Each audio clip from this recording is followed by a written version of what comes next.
So we have 10 minutes for Q&A. I have a mic here, so if you have any questions, oh, you have a mic too, all right. Maybe we can take 3 or 4 and then like have the panelists answer them all together because we don't have too much time left. Is that okay? All right.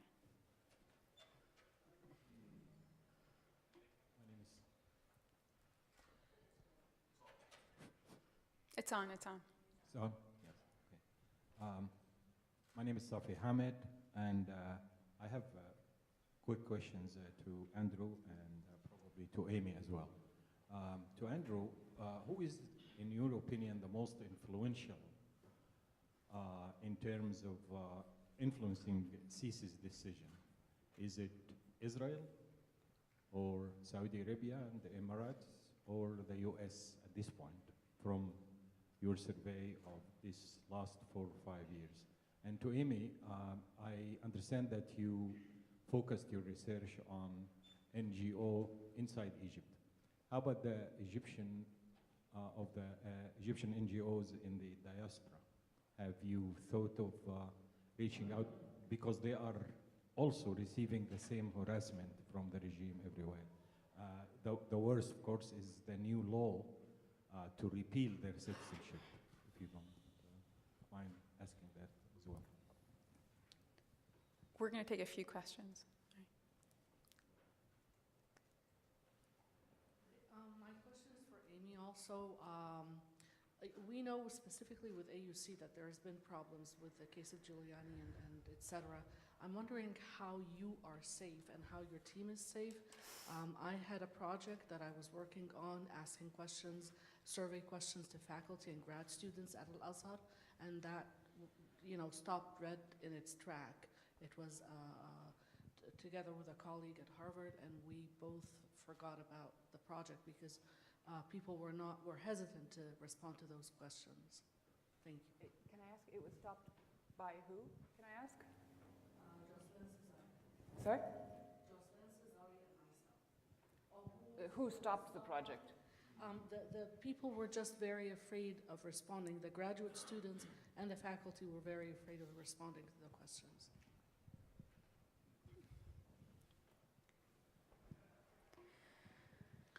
Thank you for a wonderful panel.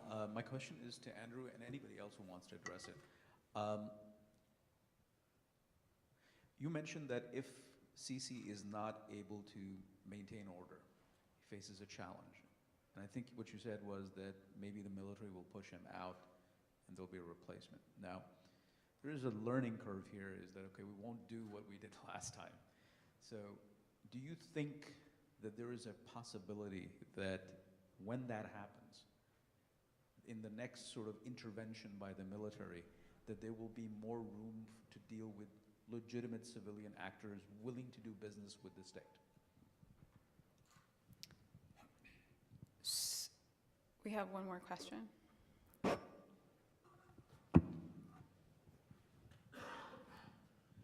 Mohammed Shinna, Voice of America. In talking about the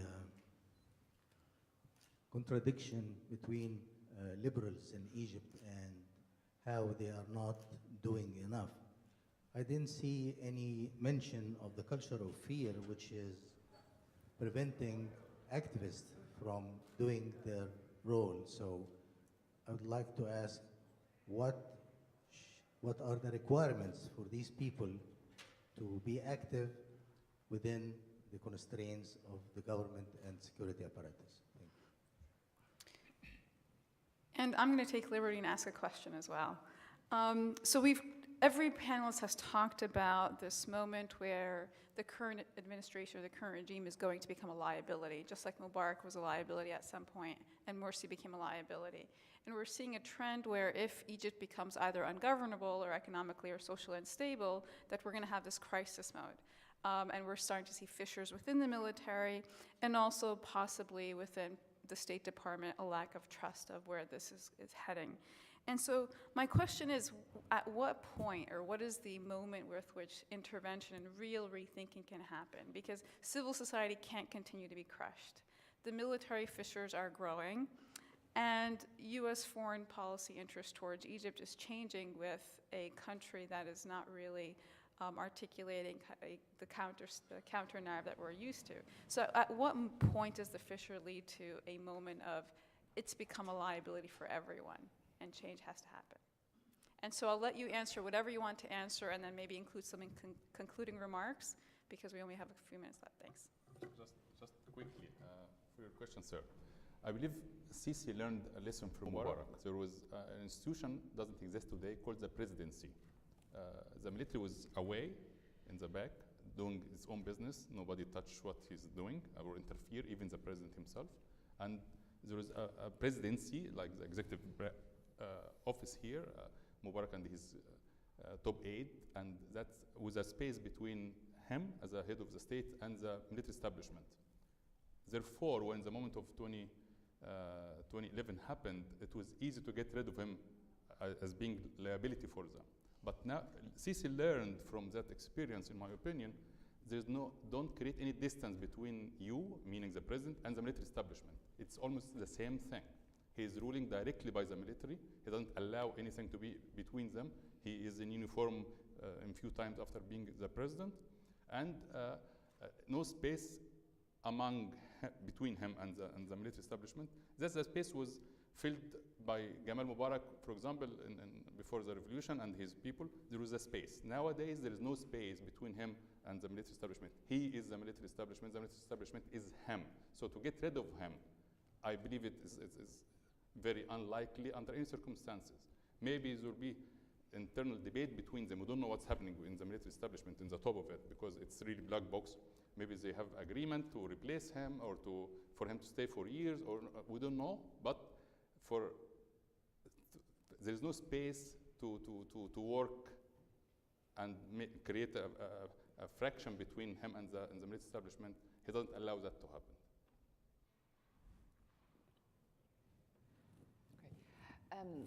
So as to your question, I have, of course, spoken to Egyptians outside Egypt in the diaspora, but for this particular project, we focused on NGOs and civil society associations within Egypt, and again, primarily focusing on, outside Cairo, because again, this is where 80 million Egyptians live, and their livelihood, to some extent, depended on, associations, charities, the provision of the types of, public goods that they provided, and whether it be, raising awareness about, basic issues regarding, underage marriage or their constitutional rights or their rights as citizens, and if those organizations cannot operate, I think, this is a true problem, and the problem is that the regime even sees those who are upholding existing laws as the enemy. I mean, they don't just view, the Muslim Brotherhood or the jihadis in the Sinai as the enemy, but even these organizations that are working within the scope of the draconian laws. And if those people cannot work, for me, this is not a tenable situation. And I don't know, of course, I can't predict any, time when there might be a tipping point, but it is, I think, also a major difference to Mubarak. And as to your question regarding our research, my research project was entirely approved through the American University in Cairo.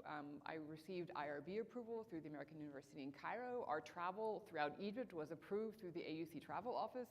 So, AUC is still, I believe, one of the few universities where we have some academic freedom within the university.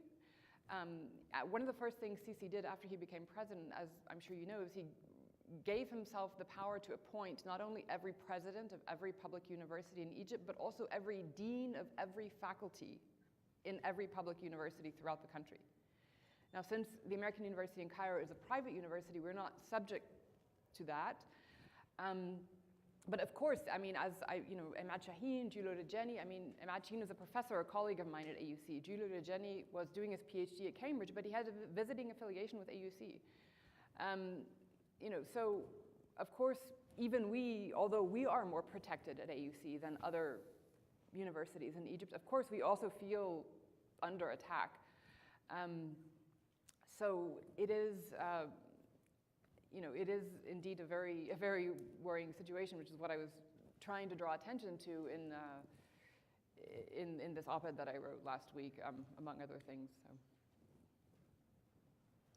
So. First, regarding which country or countries have the most influence over Egypt, influence is difficult to measure, and part of the problem is, I think there is the expectations for how influence plays out are misplaced. It's not short term. There's no single country that can simply dictate terms to Egypt and elicit immediate response. I think any of the countries you mentioned, Egypt, or Israel, Saudi Arabia, even the United States, if they're prepared to sustain pressure on the Egyptians for an extended period of time, it is possible to secure some type of concessions or gains in return. However, Sisi is particularly adept at playing countries off of each other. And what that means is when the United States is trying to pressure Egypt, but Israel and Saudi Arabia are undercutting that pressure, Sisi has been able to deflect the need to undertake steps to address American concerns. The same thing would play out if the Israelis were trying to pressure the Egyptians on something, but Egypt could turn to the US or Saudi Arabia or Russia for what they're losing from Israeli cooperation. Again, that doesn't mean that influence is impossible, but I think the ingredients for success are, one, it has to be sustained, and there needs to be a realistic assumption about how long it will take to achieve progress, and two, the pressure is going to be more effective if it is coordinated across multiple countries. So a united front is put forward that Egypt can't simply turn against each other. There is a divide and conquer approach, and that needs to be recognized in devising any type of strategy to deal with the Egyptians, particularly when you want them to do something they're not inclined to do themselves. Two, in terms of, would the military learn? I mean, the military is not a democratic institution. The military is not a human rights-friendly organization. As amazing as it seems, both in 2011 and 2013, there were major parts of the US government that were indulging fantasies that the military was a neutral arbiter and they were simply going to carry out the wishes of the population and they wouldn't seek to impose their views or impose their culture on the rest of the country. Obviously that's ridiculous, and obviously that was proved wrong in each case. And I don't think the military as an institution has changed. However, I think there are some individuals within the military who might be more willing to at least gesture in a direction of more inclusiveness. If you look at what both Anan and Shafiq said when they were campaigning for president, they were reading talking points from civilian platforms.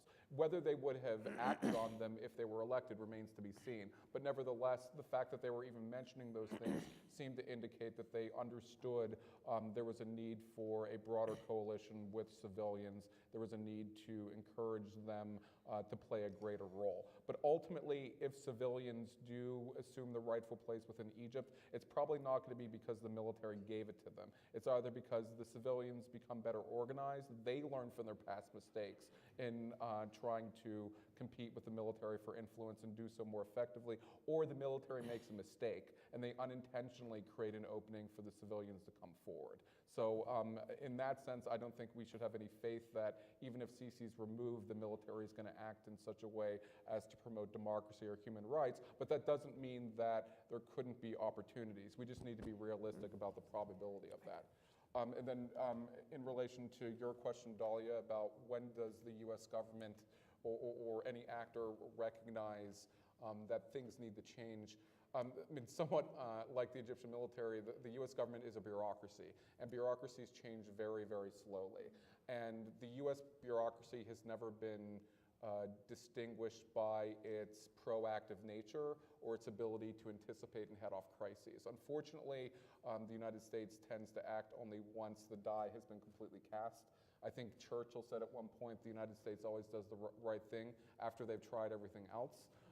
And I think that remains so up until this point. However, there are individuals within the State Department, within even the White House, that are increasingly skeptical about Egypt's value to the United States, about the trajectory the country is on, and how that would influence U.S. interest. In Congress as well, Miohamed, you mentioned that there are some individuals who are increasingly concerned, I think even cynical, about Egyptian behavior. So there is a growing chorus, but ultimately, I don't think it's going to organically emerge and lead to a change of policy. What's more likely is that the Egyptians will cross some line where it becomes impossible to come back. And U.S. policy will only adapt once it's too late, unfortunately. I mean, I hope that's not the case, and I hope we have enlightened leadership that anticipates the crisis and heads it off. But if I'm a betting man and I'm looking and I'm forced to make a gamble as to whether the U.S. government will, unfortunately, I'm probably going to go with the other side just based on the historical record. Okay, so with regard to the culture of fear, I apologize, in my streamlined discussion, I wasn't able to address that. I think this is a palpable concern that figures under consideration are operating in a very insidious political climate. But I think it behooves us to keep in mind that the figures under consideration in Dalia and my book have been around the block. And what I mean by that is that these are figures who had revolving door relationships with Mubarak's prisons. They were scions of championing for democracy and the liberal rule of law under deeply difficult, contentious political terrains, for lack of a better term. The caveat here is that in the aftermath of 2011, and specifically in the context of 2013, these figures, who otherwise had this very acrimonious relationship with the state, had suddenly shifted gears to lend their enthusiastic support to the new order. And in that regard, I think that this is not something we can simply dismiss as a product of their operating in an environment of fear, but it's something far more insidious that really lies at the heart of their political project and the intellectual and moral bankruptcy of it. For more on that, I encourage you all to read our book. Well, that's a great place to end. So please join me in thanking our panelists. Wonderful discussion on Egypt. We finished on time. We have a coffee break until about 11, and our next panel will be moderated by Dr. Nadir Hashmi on Iran and Saudi relations. So thank you so much.